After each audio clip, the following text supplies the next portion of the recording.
place is amazing! Yeah, I always thought libraries were boring. That's what I said! Are you two enjoying yourselves? You bet we are! This place is great! All the food you can eat, great weather, and the best part of all, no rules! Well, actually, the Garden of Eden did have one very specific rule. Huh? Well, what was it? You see, there was a very special tree in this garden, a tree unlike any other. The tree of the knowledge of good and evil. Wow. God told Adam and Eve they could eat from any tree in the garden, except for one, this tree, the tree of the knowledge of good and evil. For if they did, they would surely die. Oh. But why was it called the tree of the knowledge of good and evil? Well, at this point, Adam and Eve were still in perfect relationship with God and knew only good. They didn't know anything about evil, but if they ate the fruit of this tree, their eyes would be opened and they would know both good and evil, meaning that their perfect relationship with God would be lost. Well, that doesn't sound very hard.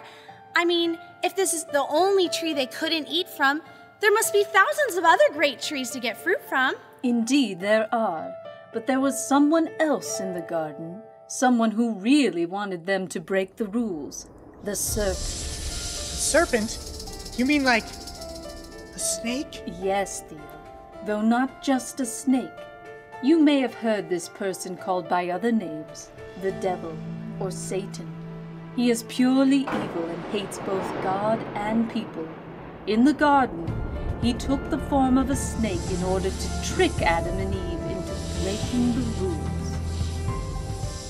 Oh, I hate snakes! Hello there, children. Yeah! He can talk! Of course I can talk. Now tell me, there certainly is a splendid garden. Did God really say you can't eat from any tree here? No, he said we could eat from any tree, just not that one. Otherwise we would die. Oh, silly girl. You will not die. God is only afraid that you'll eat it, because if you do, you'll become like him. You will know both good and evil.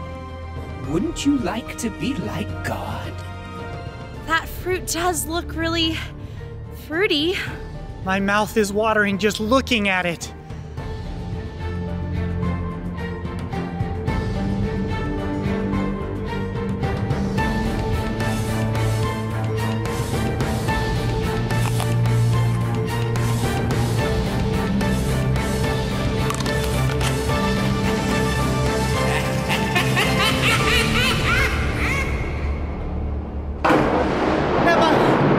What did we just do? I don't know. What's happening?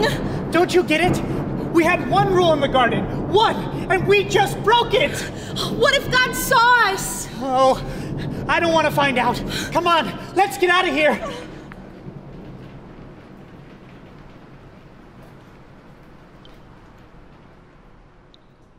Hello, children.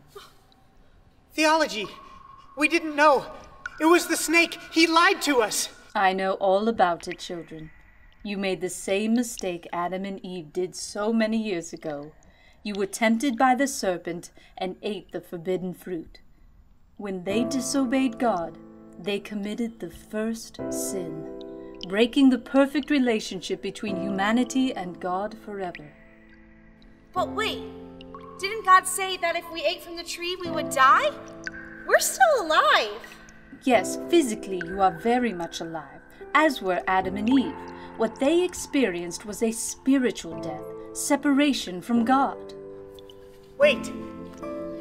Since Adam and Eve ate the fruit before we did, that means we're not guilty, right?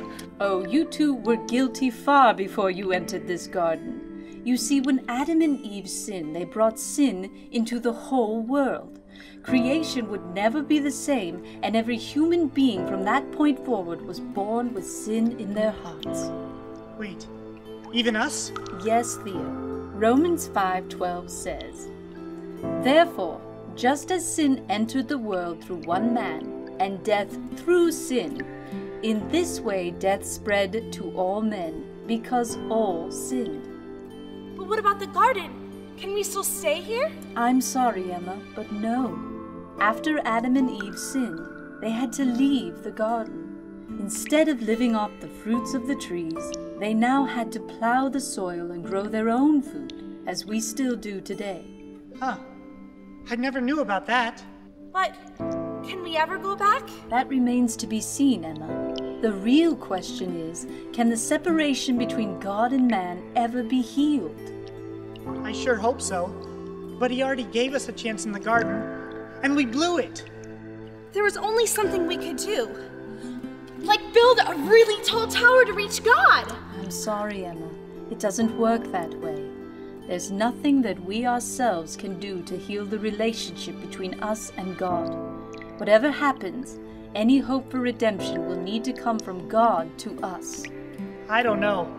After what we did, I don't think we even deserve a second chance. That may be true, but don't ever doubt the grace and mercy of God.